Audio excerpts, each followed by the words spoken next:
The ceremonial candle has been lit. I think we're live. Can y'all hear me?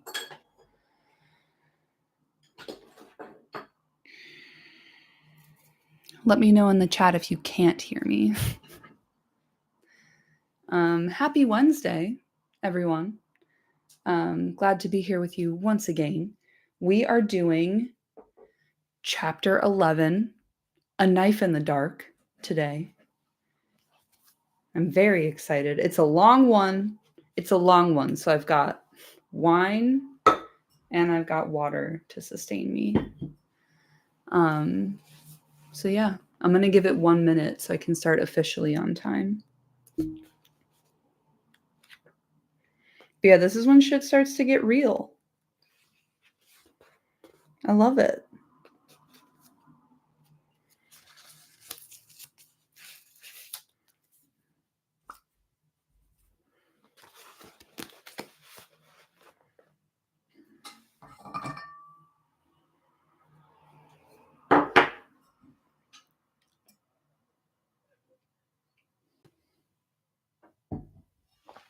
All right.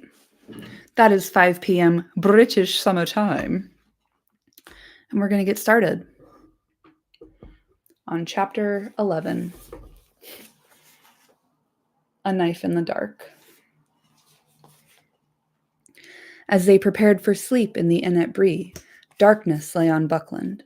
A mist strayed in the dells and along the river bank. The house at Crickhollow stood silent. Fatty Bulger opened the door cautiously and peered out. A feeling of fear had been growing on him all day, and he was unable to rest or go to bed. There was a brooding threat in the breathless night air. As he stared out into the gloom, a black shadow moved under the trees. The gate seemed to open of its own accord and close again without a sound. Terror seized him. He shrank back, and for a moment he stood trembling in the hall. Then he shut and locked the door. The night deepened. There came the soft sound of horses led with stealth along the lane. Outside the gate they stopped, and 3 black figures entered, like shades of night creeping across the ground. One went to the door, one to the corner of the house on either side, and there they stood, as still as the shadows of stones, while night went slowly on. The house and the quiet trees seemed to be waiting breathlessly. There was a faint stir in the leaves, and a cock crowed far away. The cold hour before dawn was passing. The figure by the door moved. In the dark, without moon or stars, a drawn blade gleamed, as if a chill light had been unsheathed. There was a blow, soft but heavy, and the door shuddered. "Open, in the name of Mordor," said a voice thin and menacing. At a second blow, the door yielded and fell back, with timbers burst and lock broken. The black figures passed swiftly in. At that moment, among the trees nearby, a horn rang out. It rent the night like a fire on a hilltop. "Awake! Fear, fire, foes! Awake!" Fatty Bulger had not been idle. As soon as he saw the dark shapes creep from the garden, he knew that he must run for it or perish. And run he did, out of the back door, through the garden and over the fields. When he reached the nearest house, more than a mile away, he collapsed on the doorstep. "No, no, no," he was crying. "No, not me. I haven't got it." It was some time before anyone could make out what he was babbling about. At last, they got the idea that enemies were in Buckland, some strange invasion from the old forest. And then they lost no more time. Fear, fire, foes! The Brandybucks were blowing the horn call of Buckland that had not been sounded for 100 years, not since the white wolves came in the fell winter, when the Brandywine was frozen over. "Awake! Awake!" Far away, answering horns were heard. The alarm was spreading. The black figures fled from the house. One of them let fall a hobbit cloak on the step as he ran. In the lane, the noise of hoofs broke out, and gathering to a gallop, went hammering away into the darkness. All about Crickhollow there was the sound of horns blowing, and voices crying, and feet running. But the black riders rode like a gale to the north gate. Let the little people blow. Sauron would deal with them later. Meanwhile, they had another errand. They knew now that the house was empty and the ring had gone. They rode down the guards at the gate and vanished from the Shire. In the early night, Frodo woke from deep sleep, suddenly, as if some sound or presence had disturbed him. He saw that Strider was sitting alert in his chair. His eyes gleamed in the light of the fire, which had been tended and was burning brightly, but he made no sign or movement. Frodo soon went to sleep again, but his dreams were again troubled with the noise of wind and of galloping hoofs. The wind seemed to be curling round the house and shaking it, and far off he heard a horn blowing wildly. He opened his eyes and heard a cock crowing lustily in the inn-yard. Strider had drawn the curtains and pushed back the shutters with a clang. The first grey light of day was in the room, and a cold air was coming through the open window. As soon as Strider had roused them all, he led the way to their bedrooms. When he saw them, they were glad that they had taken his advice. The windows had been forced open and were swinging, and the curtains were flapping. The beds were tossed about, and the bolsters slashed and flung upon the floor. The brown mat was torn to pieces. Strider immediately went to fetch the landlord. Poor Mr. Butterbur looked sleepy and frightened. He had hardly closed his eyes all night, so he said, but he had never heard a sound. "Never has such a thing happened in my time," he cried, raising his hands in horror. "Guests unable to sleep in their beds, and good bolsters ruined and all. What are we coming to?" "Dark times," said Strider. "But for the present you may be left in peace when you've got rid of us. We will leave at once. Never mind about breakfast. A drink and a bite standing will have to do. We shall be packed in a few minutes." Mr. Butterbur hurried off to see that their ponies were got ready and to fetch them a bite. But very soon he came back in dismay. The ponies had vanished. The stable doors had all been opened in the night, and they were gone. Not only Mary's ponies, but every other horse and beast in the place. Frodo was crushed by the news. How could they hope to reach Rivendell on foot, pursued by mounted enemies? They might as well set out for the moon. Strider sat silent for a while, looking at the hobbits, as if he was weighing up their strength and courage. "Ponies would not help us to escape horsemen," he said at last, thoughtfully, as if he guessed what Frodo had in mind. "We should not go much slower on foot, not on the roads that I mean to take. I was going to walk in any case. It is the food and stores that trouble me. We cannot count on getting anything to eat between here and Rivendell, except what we take with us, and we ought to take plenty to spare, for we may be delayed, or forced to go round about, far out of the direct way. How much are you prepared to carry on your backs?" "As much as we must," said Pippin with a sinking heart, but trying to show that he was tougher than he looked or felt. "I can carry enough for two," said Sam defiantly. "Can't anything be done, Mr. Butterbur?" asked Frodo. "Can't we get a couple of ponies in the village, or even one just for the baggage? I don't suppose we could hire them, but we might be able to buy them," he added, doubtfully, wondering if he could afford it. "I doubt it," said the landlord unhappily. "The 2 or 3 riding ponies that were there in Bree, were stabled in my yard, and they're gone. As for other animals, horses or ponies for draught or what not, there are very few of them in Bree, and they won't be for sale. But I'll do what I can. I'll rout out Bob and send him round as soon as may be." "Yes," said Strider reluctantly, "you had better do that. But I am afraid we shall have to try to get one pony at least. But so ends all hope of starting early and slipping away quietly. We might as well have blown a horn to announce our departure. That was part of their plan, no doubt." "There is one crumb of comfort," said Mary, "and more than a crumb, I hope. We can have breakfast while we wait, and sit down to it. Let's get hold of Nob." I love it.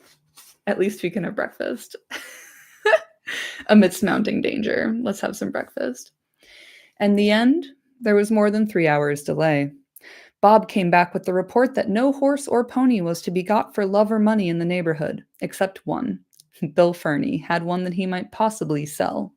"A poor old half-starved creature it is," said Bob, "but he won't part with it for less than thrice its worth, seeing how you're placed. Not if I knows Bill Ferny." "Bill Ferny?" said Frodo. "Isn't there some trick? Wouldn't the beast bolt back to him with all our stuff, or help in tracking us or something?" "I wonder," said Strider, "but I cannot imagine any animal running home to him once it got away. I fancy this is only an afterthought of kind Master Fernie's, just a way of increasing his profits from the affair. The chief danger is that the poor beast is probably at death's door, but there does not seem to be any choice. What does he want for it?" Bill Ferny's price was 12 silver pennies, and that was indeed at least 3 times the pony's value in those parts. It proved to be a bony, underfed, and dispirited animal, but it did not look like dying just yet. Mr. Butterbur paid for it himself, and offered Mary another 18 pence as some compensation for the lost animals. He was an honest man, and well off as things were reckoned in Bree, but 30 silver pennies was a sore blow to him, and being cheated by Bill Ferny made it harder to bear. As a matter of fact, he came out on the right side in the end. It turned out later that only one horse had been actually stolen. The others had been driven off or had bolted in terror, and were found wandering in different corners of the Breeland. Mary's ponies had escaped altogether, and eventually, having a good deal of sense, they made their way to the downs in search of Fatty Lumpkin. So they came under the care of Tom Bombadil for a while, and were well off. But when news of the events at Bree came to Tom's ears, he sent them to Mr. Butterbur, who thus got 5 good beasts at a very fair price. They had to work harder in Bree, but Bob treated them well, so on the whole, they were lucky. They missed a dark and dangerous journey, but they never came to Rivendell. Quick aside, I really appreciate Tolkien giving us all of the details of what happened to Mary's ponies. It's giving doesthedogdie.com. Like, thank you. I did want to know what happened to them. However, in the meanwhile, for all Mr. Butterbur knew, his money was gone for good, or for bad, and he had other troubles. For there was a great commotion as soon as the remaining guests were astir and heard news of the raid on the inn. The southern travelers had lost several horses and blamed the innkeeper loudly until it became known that one of their own number had also disappeared in the night, none other than Bill Ferny's squint-eyed companion. Suspicion fell on him at once.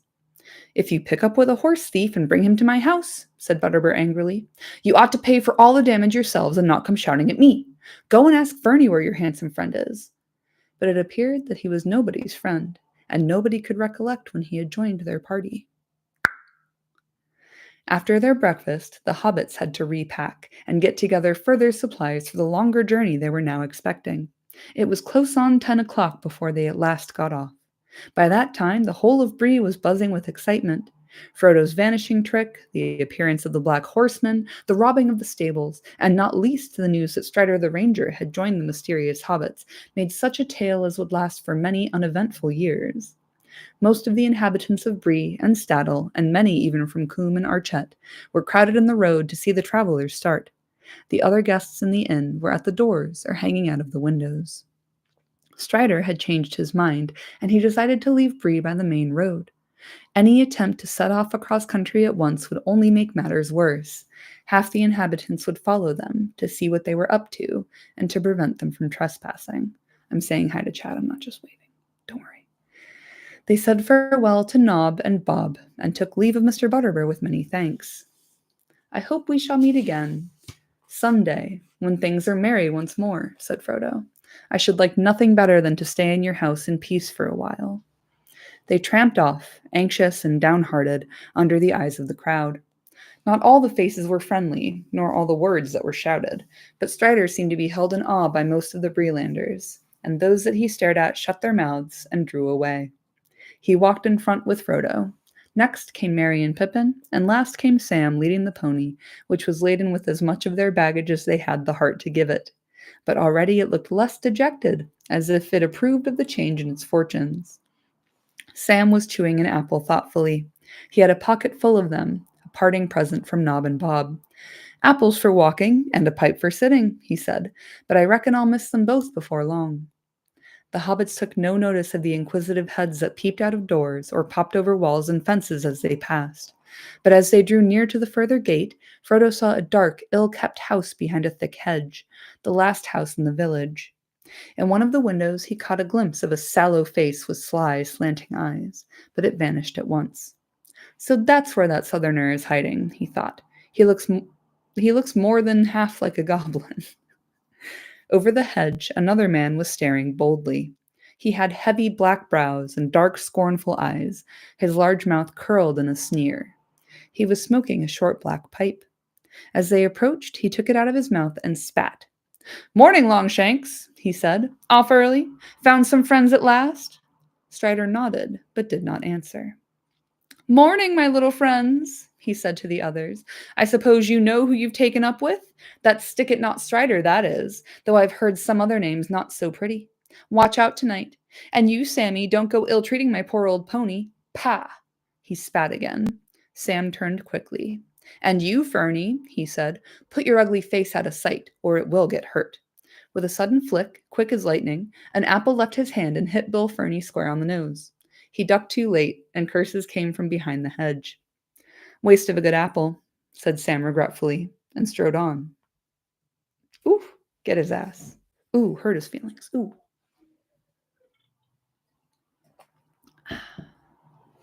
At last, they left the village behind.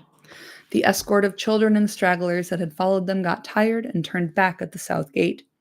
Passing through, they kept on along the road for some miles. It bent to the left, curving back into its eastward line as it rounded the feet of Bree Hill, and then it began to run swiftly downwards into wooded country. To their left, they could see some of the houses and hobbit holes of Staddle on the gentler southeastern slopes of the hill. Down in a deep hollow away north of the road, there were wisps of rising smoke that showed where Coombe lay. Archette was hidden in the trees beyond. After the road had run down some way and had left Bree Hill standing tall and brown behind, they came on a narrow track that led off towards the north. "This is where we leave the open and take to cover," said Strider. "Not a shortcut, I hope," said Pippin. "Our last shortcut through woods was nearly ended in disaster." "Ah, but you had not got me with you then," laughed Strider. "My cuts, short or long, don't go wrong." He took a look up and down the road. No one was in sight, and he led the way quickly down towards the wooded valley.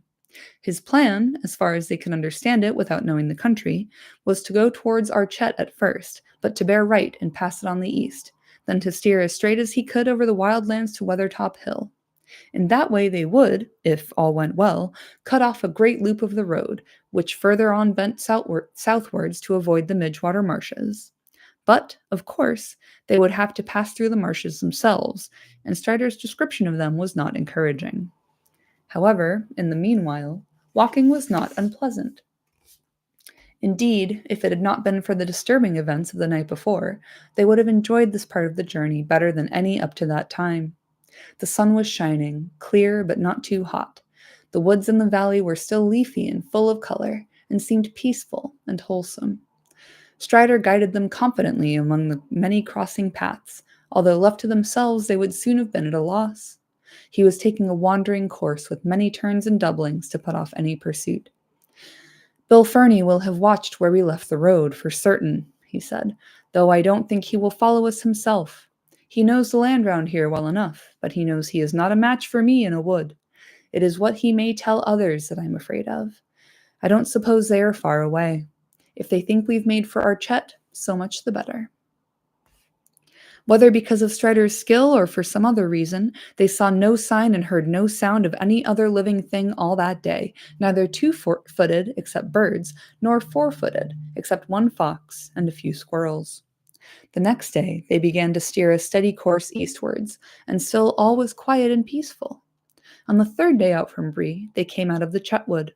The land had been falling steadily ever since they turned aside from the road, and they now entered a wide, flat expanse of country, much more difficult to manage. They were far beyond the borders of the Breeland, out in the pathless wilderness, and drawing near to the Midgewater marshes. The ground now became damp, and in places boggy, and here and there they came upon pools, and wide stretches of reeds and rushes filled with the warbling of little hidden birds. They had to pick their way carefully to keep both dry-footed and on their proper course. At first they made fair progress, but as they went on, their passage became slower and more dangerous. The marshes were bewildering and treacherous, and there was no permanent trail even for rangers to find through their shifting quagmires. The flies began to torment them, and the air was full of clouds of tiny midges that crept up their sleeves and breeches and into their hair. "I'm being eaten alive," cried Pippin. "Midgewater? There are more midges than water." "What do they live on when they can't get hobbit?" asked Sam, scratching his neck. They spent a miserable day in this lonely and unpleasant country. Their camping place was damp, cold, and uncomfortable, and the biting insects would not let them sleep.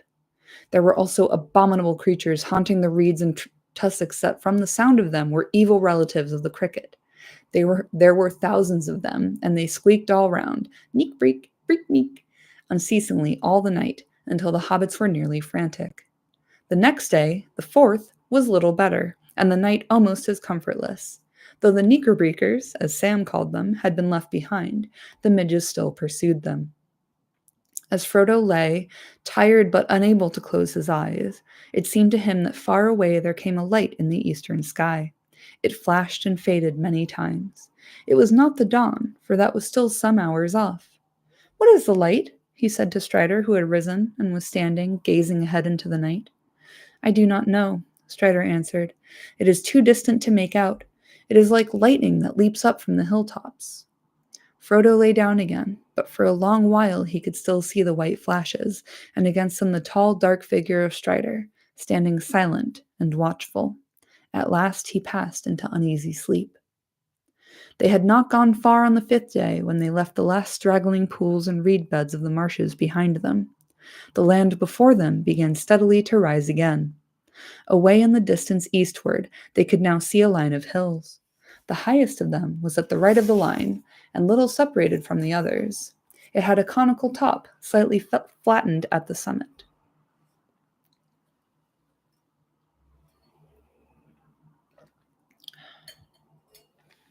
"That is Weathertop," said Strider. "The old road, which we have left far away on our right, runs to the south of it and passes not far from its foot. We might reach it by noon tomorrow if we go straight towards it. I suppose we'd better do so." "What do you mean?" asked Frodo.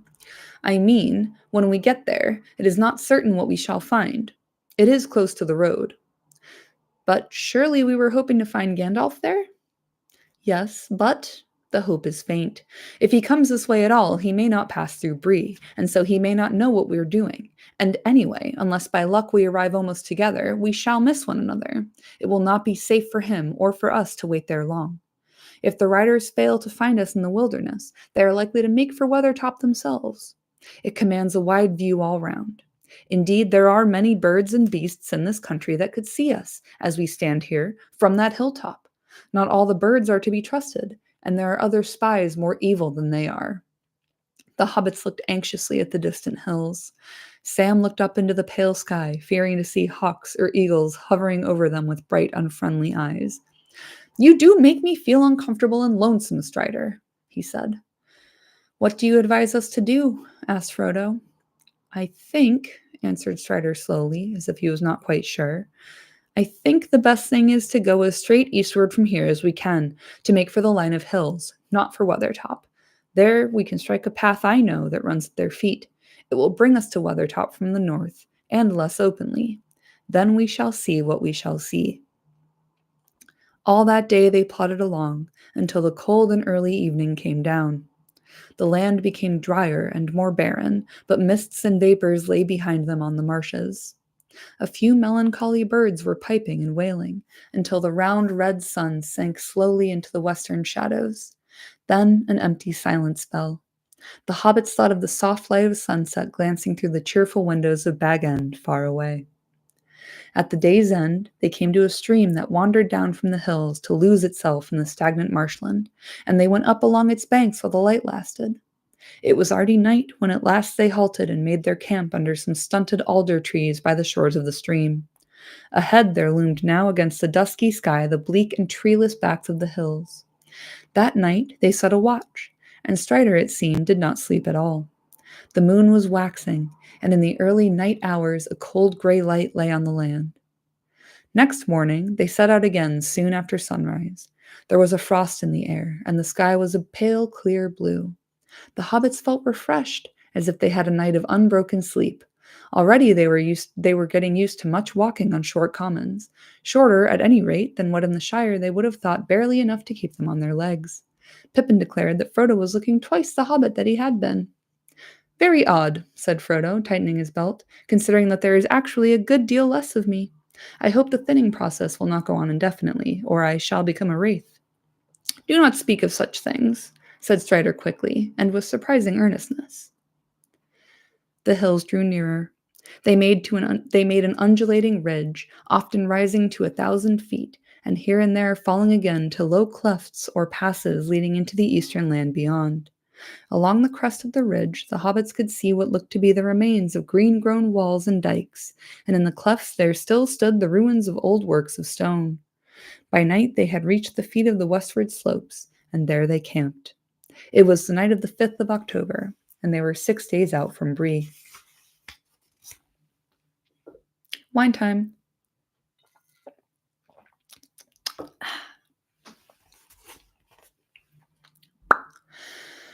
In the morning they found, for the first time since they had left the Chetwood, a track plain to see. They turned right and followed it southwards. It ran cunningly, taking a line that seemed chosen so as to keep as much hidden as possible from the view, both of the hilltops above and of the flats to the west. It dived into dells and hugged steep banks, and where it passed over flatter and more open ground on either side of it, there were lines of large boulders and hewn stones that screened the travelers almost like a hedge.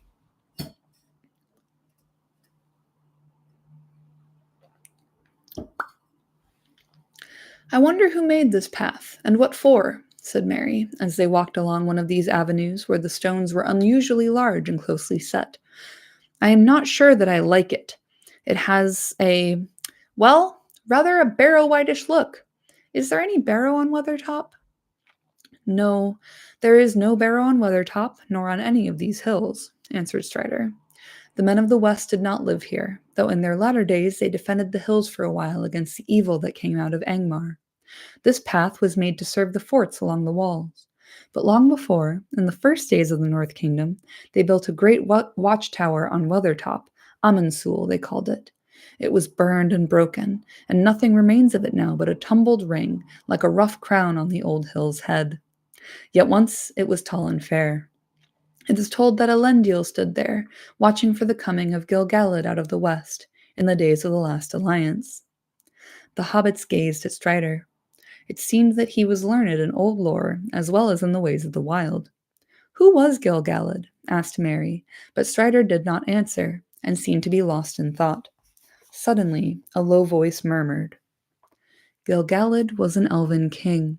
Of him the harpers sadly sing, the last whose realm was fair and free between the mountains and the sea. His sword was long, his lance was keen, his shining helm afar was seen. The countless stars of heaven's field were mirrored in his silver shield. But long ago he rode away, and where he dwelleth none can say, for into darkness fell his star, in Mordor where the shadows are." The others turned in amazement, for the voice was Sam's. "Don't stop," said Mary. "That's all I know," stammered Sam, blushing. "I learned it from Mr. Bilbo when I was a lad. He used to tell me tales like that, knowing how I was always one for hearing about elves. It was Mr. Bilbo as taught me my letters. He was mighty book-learned, was old dear Mr. Bilbo, and he wrote poetry. He wrote what I have just said."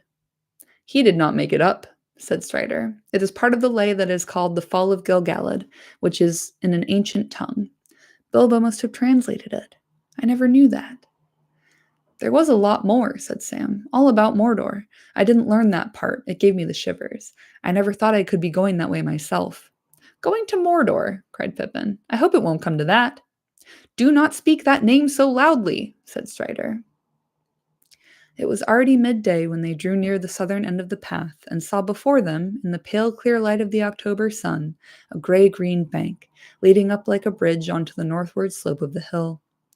They decided to make for the top at once, while the daylight was broad. Concealment was no longer possible, and they could only hope that no enemy or spy was observing them. Nothing was to be seen moving on the hill. If Gandalf was anywhere about, there was no sign of him.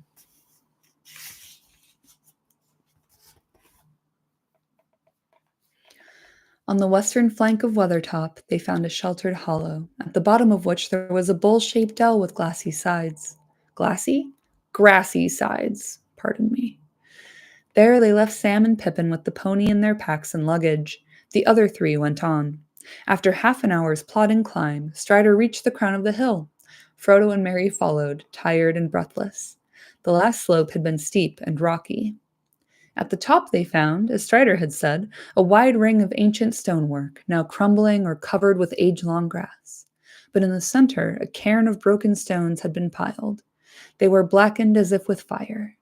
About them the turf was burned to the roots, and all within the ring the grass was scorched and shriveled, as if flames had swept the hilltop. But there was no sign of any living thing.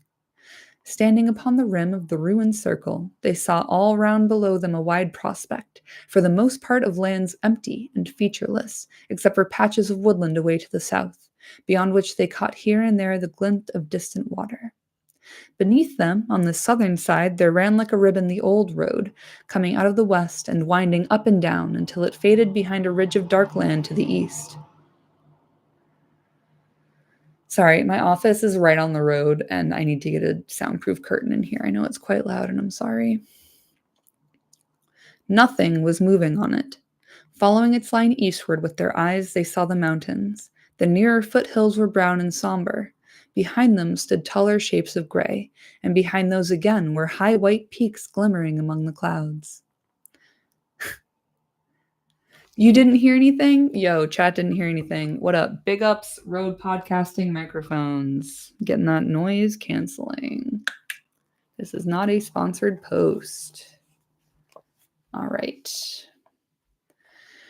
Following its line eastward with their eyes, they saw the mountains. The nearer foothills were brown and somber. Behind them stood taller shapes of gray, and behind those again were white peaks glimmering among the clouds. Well, here we are, said Mary, and very cheerless and uninviting it looks. There is no water, and no shelter, and no sign of Gandalf. But I don't blame him for not waiting, if he ever came here. I wonder, said Strider, looking round thoughtfully. Even if he was a day or two behind us at Bree, he could have arrived here first. He can ride very swiftly when need presses. Suddenly, he stooped and looked at the stone on the top of the cairn. It was flatter than the others and whiter, as if it had escaped the fire.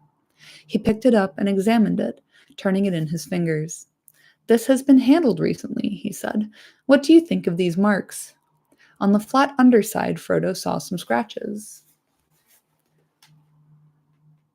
Those. Right there. There seems to be a stroke, a dot, and 3 more strokes, he said. The stroke on the left might be a G rune with thin branches, said Strider. It might be a sign left by Gandalf, though one cannot be sure. The scratches are fine, and they certainly look fresh. But the marks might mean something quite different and have nothing to do with us.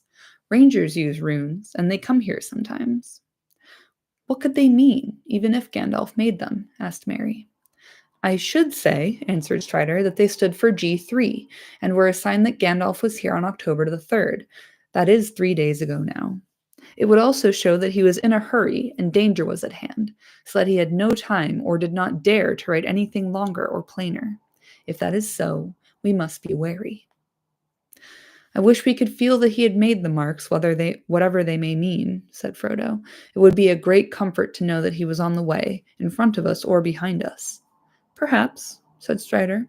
For myself, I believe that he was here and was in danger.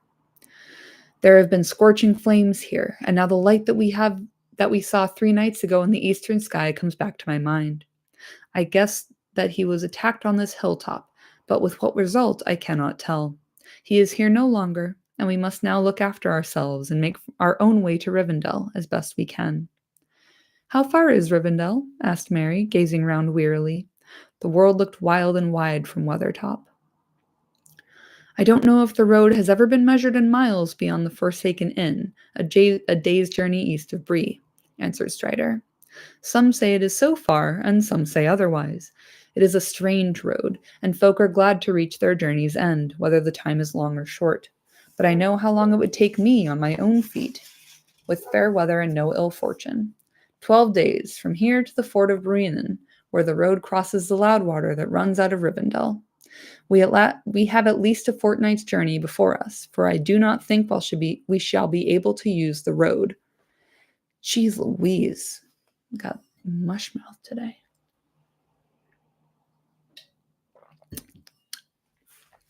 A fortnight, said Frodo. A lot may happen in that time. It may, said Strider. They stood for a while, silent on the hilltop, near its southward edge. In that lonely place, Frodo for the first time fully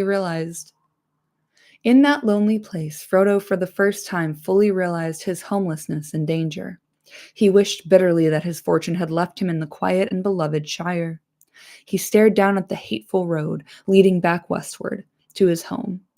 Suddenly, he was aware that 2 black specks were moving slowly along it, going westward, and looking again, he saw that 3 others were creeping eastward to meet them. He gave a cry and clutched Strider's arm. "Look," he said, pointing downwards. At once Strider flung himself on the ground behind the ruined circle, pulling Frodo down beside him. Merry threw himself alongside. "What is it?" he whispered. "I do not know, but I fear the worst," answered Strider. Slowly, they crawled up to the edge of the ring again and passed through a cleft between 2 jagged stones.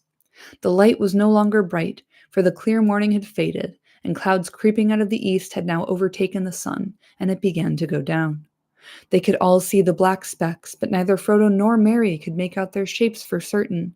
Yet something told them that there, far below, were black riders assembling on the road beyond the foot of the hill. "Yes," said Strider, whose keener sight left him in no doubt. "The enemy is here." Hastily, they crept away and slipped down the north side of the hill to find their companions. Sam and Peregrine had not been idle. They had explored the small dell and the surrounding slopes. Not far away, they found a spring of clear water in the hillside, and near it, footprints not more than a day or two old. In the dell itself, they found recent traces of a fire and other signs of a hasty camp. There were some fallen rocks on the edge of the dell nearest to the hill. Behind them, Sam came upon a small store of firewood neatly stacked. "I wonder if old Gandalf has been here," he said to Pippin. "Whoever it was put this stuff here meant to come back, it seems." Strider was greatly interested in these discoveries. "I wish I'd waited and explored the ground down here myself," he said, hurrying off to the spring to examine the footprints. "It's just as I feared," he said when he came back. "Sam and Pippin have trampled the soft ground, and the marks are spoilt or confused. Rangers have been here lately. It is they who left the firewood behind. But there are also several newer tracks that were not made by rangers. At least one set was made, only a day or two ago, by heavy boots. At least one. I cannot now be certain, but I think there were many booted feet." He paused and stood in anxious thought. Each of the hobbits saw in his mind a vision of the cloaked and booted riders. If the horsemen had already found the dell, the sooner Strider led them somewhere else, the better. Sam viewed the hollow with great dislike, now that he had heard news of their enemies on the road, only a few miles away. "Hadn't we better clear out quick, Mr. Strider?" he asked impatiently. "It is getting late, and I don't like this hole. It makes my heart sink somehow." "Yes, we certainly must decide what to do at once," answered Strider, looking up and considering the time and the weather.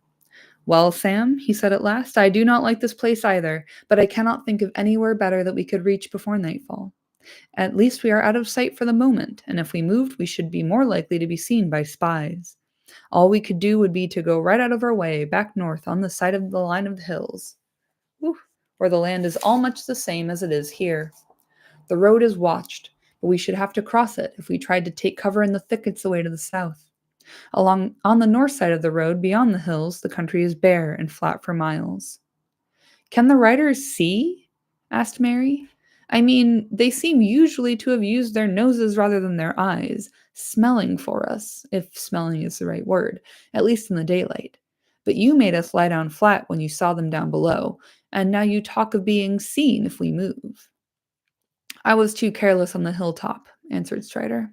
"I was very anxious to find some sign of Gandalf, but it was a mistake for 3 of us to go up and stand there so long.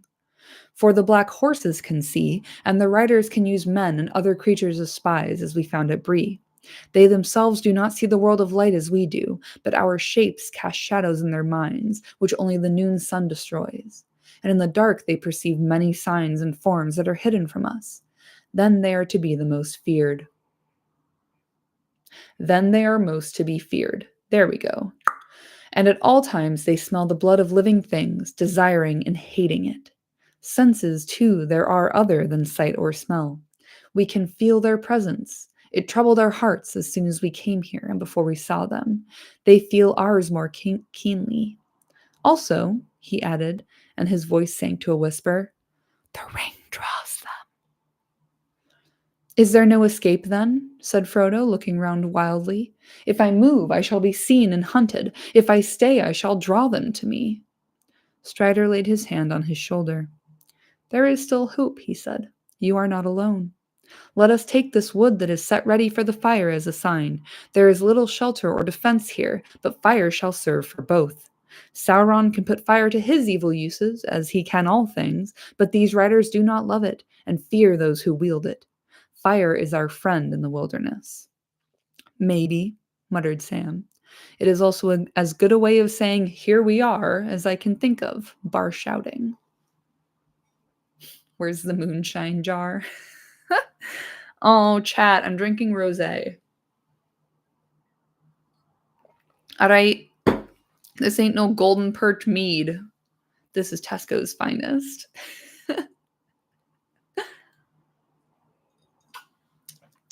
In my little green glass. I thought it was cute, but maybe I'm wrong.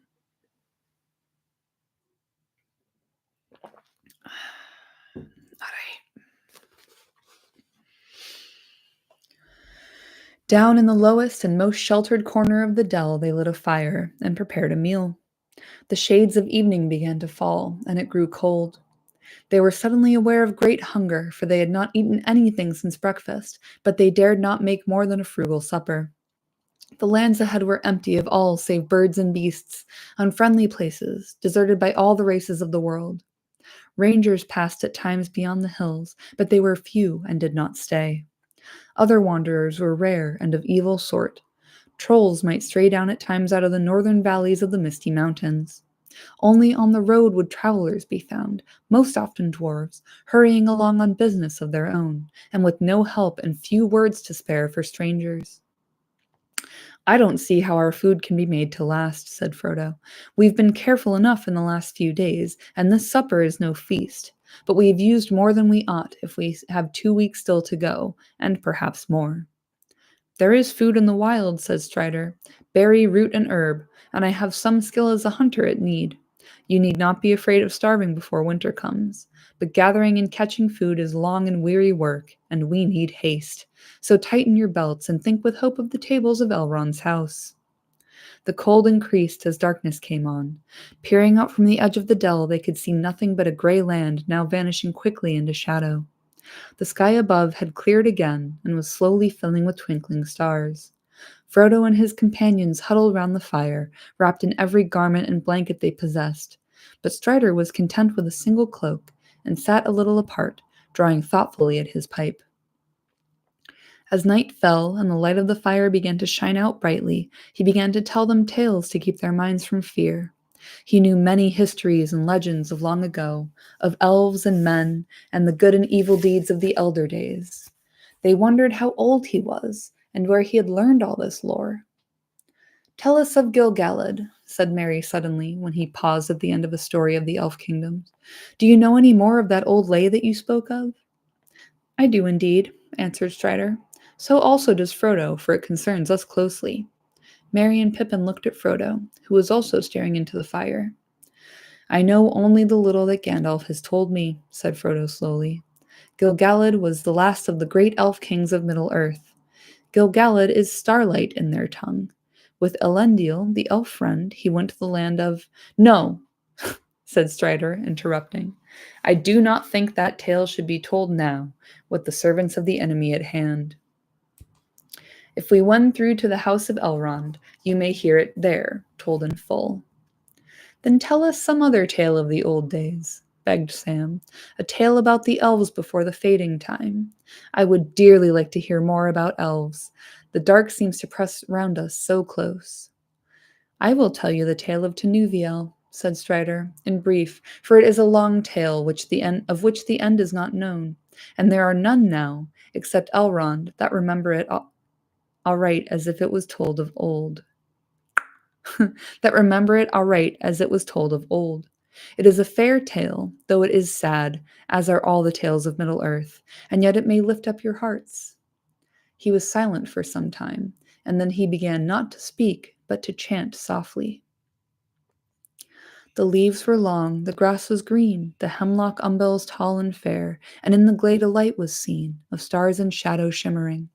Tenuviel was dancing there, to music of a pipe unseen, and light of stars was in her hair, and in her raiment glimmering. There Beren came from mountains cold, and lost he wandered under leaves, and where the elven river rolled he walked alone and sorrowing. He peered between the hemlock leaves, and saw in wonder flowers of gold upon her mantle and her sleeves, and her hair like shadow following. Enchantment healed his weary feet, that over hills were doomed to roam, and forth he hastened, strong and fleet, and grasped at moonbeams glistening.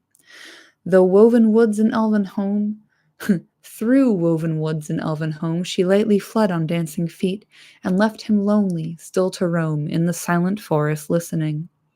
He heard there oft the flying sound of feet as light as linden leaves, or music welling underground in hidden hollows quavering. Now whither lay the hemlock sheaves, and one by one with sighing sound, whispering fell the beechen leaves, in the wintry woodland wavering. He sought her ever, wandering far, where leaves of years were thickly strewn, by light of moon and ray of star, in frosty heaven shivering. Her mantle glinted in the moon, as on a hilltop high and far she danced, and at her feet was strewn a mist of silver quivering.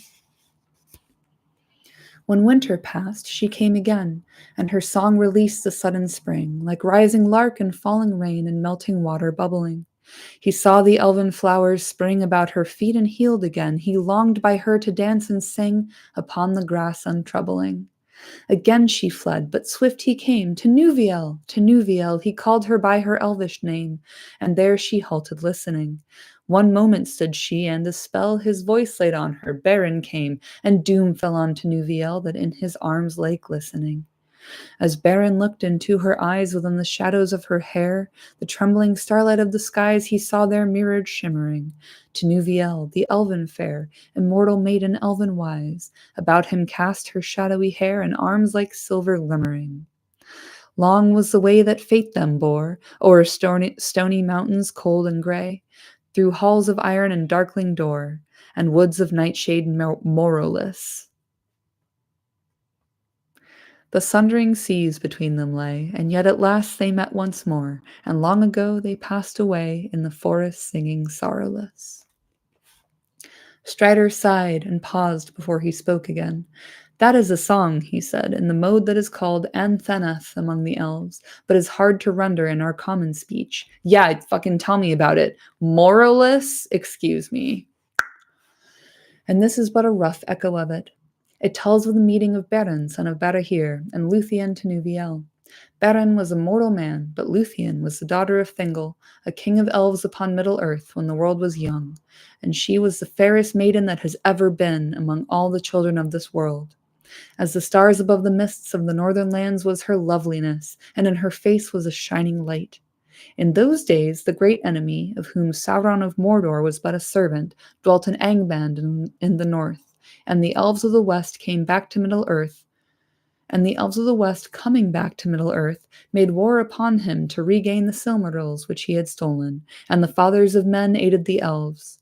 But the enemy was victorious, and Barahir was slain, and Beren, escaping through great peril, came over the mountains of terror into the hidden kingdom of Thingol in the forest of Neldoreth.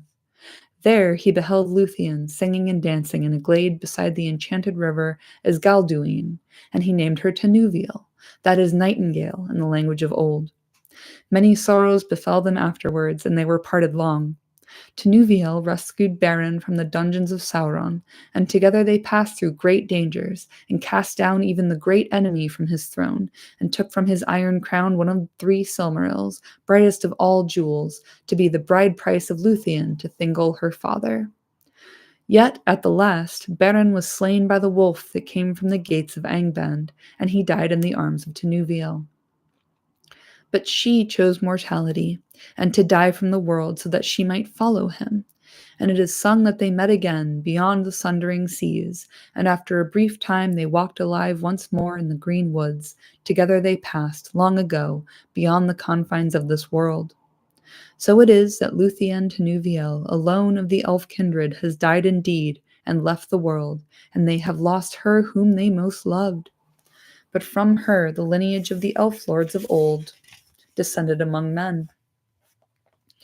There live still those of whom Luthien was the foremother, and it is said that her line shall never fail. Elrond of Rivendell is of that kin, for of Beren and Luthien was born Dior, Thingol's heir, and of him Elwing the White, whom Eärendil wedded, he that sailed his ship out of the mists of the world into the seas and of heaven with the Silmaril upon his brow. And of Eärendil came the kings of Numenor, that is Westerness. As Strider was speaking, they watched his strange, eager face, dimly lit in the red glow of the wood fire. His eyes shone, and his voice was rich and deep. Above him was a black, starry sky. Suddenly, a pale light appeared over the crown of Weathertop behind him. The waxing moon was climbing slowly above the hill that overshadowed them, and the stars above the hilltop faded. The story ended. The hobbits moved and stretched. "Look," said Merry, "the moon is rising. It must be getting late." The others looked up. Even as they did so, they saw on the top of the hill something small and dark against the glimmer of the moonrise. It was perhaps only a large stone or jutting rock shown up by the pale light. Ooh, I'm getting tired. Ooh, we're almost done. Sam and Merry got up and walked away from the fire. Frodo and Pippin remained seated in silence. Strider was watching the moonlight on the hill intently. All seemed quiet and still, but Frodo felt a cold dread creeping over his heart now that Strider was no longer speaking. He huddled closer to the fire. At that moment, Sam came running back from the edge of the dell. "I don't know what it is," he said, "but I suddenly felt afraid. I dursn't, I Robert dursn't go outside this dell for any money. I felt that something was creeping up the slope." "Did you see anything?" asked Frodo, springing to his feet. "No, sir. I saw nothing, but I didn't stop to look." "I saw something," said Merry, "or thought I did, away westwards where the moonlight was falling on the flats beyond the shadow of the hilltops. I thought there were 2 or 3 black shapes. They seemed to be moving this way." "Keep close to the fire with your faces outward," cried Strider. "Get some of the longer sticks ready in your hands." Excuse me. For a breathless time they sat there, silent and alert, with their backs turned to the wood fire, each gazing into the shadows that encircled them. Nothing happened. There was no sound or movement in the night. Frodo stirred, feeling that he must break the silence. He longed to shout out loud. "Hush!" whispered Strider. "What's that?" gasped Pippin at the same moment. Over the lip of the little dell, on the side away from the hill, they felt, rather than saw, a shadow rise. One shadow, or more than one. They strained their eyes, and the shadows seemed to grow. Soon there could be no doubt. 3 or 4 tall black figures were standing there on the slope, looking down on them. So black were they that they seemed like black holes in the deep shade behind them. Frodo thought that he heard a faint hiss as of venomous breath and felt a thin, piercing chill. Then the shape slowly advanced. Terror overcame Pippin and Merry, and they threw themselves flat on the ground. Sam shrank to Frodo's side. Frodo was hardly less terrified than his companions. He was quaking as if he was bitter cold, but his terror was swallowed up in a sudden temptation to put on the ring. The desire to do this laid hold of him, and he could think of nothing else. He did not forget the barrow, nor the message of Gandalf, but something seemed to be compelling him to disregard all warnings, and he longed to yield. Not with the hopes of escape or of doing anything, either good or bad. He simply felt that he must take the ring and put it on his finger. He could not speak. He felt Sam looking at him, as if he knew that his master was in some great trouble, but he could not turn towards him. He shut his eyes and struggled for a while, but resistance became unbearable, and at last he slowly drew out the chain and slipped the ring on the forefinger of his left hand. Immediately, though everything else remained as before, dim and dark, the shapes became terribly clear. He was able to see beneath their black wrappings. There were 5 tall figures, 2 standing on the lip of the dell, 3 advancing. In their white faces burned keen and merciless eyes. Under their mantles were long gray robes. Upon their gray hairs were helms of silver. In their haggard hands were swords of steel. Their eyes fell on him and pierced him as they rushed towards him. Desperate, he drew his own sword, and it seemed to him that it flickered red as if it was a firebrand. 2 of the figures halted. The third was taller than the others. His hair was long and gleaming, and on his helm was a crown. In one hand he held a long sword, and in the other a knife. Both the knife and the hand that held it glowed with a pale light. He sprang forward and bore down on Frodo. At that moment, Frodo threw himself forward on the ground, and he heard himself crying aloud, O Elbereth, Gilthoniel! At the same time, he struck at the feet of his enemy.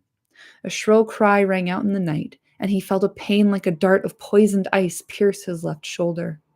Even as he swooned, he caught, as through a swirling mist, a glimpse of Strider leaping out of the darkness with a flaming brand of wood in either hand. With a last effort, Frodo, dropping his sword, slipped the ring from his finger and closed his right hand tight upon it. Whoosh! And that's the end of that chapter. Rather a long one, lots of exposition, lots of we're walking. Here's us describing us walking.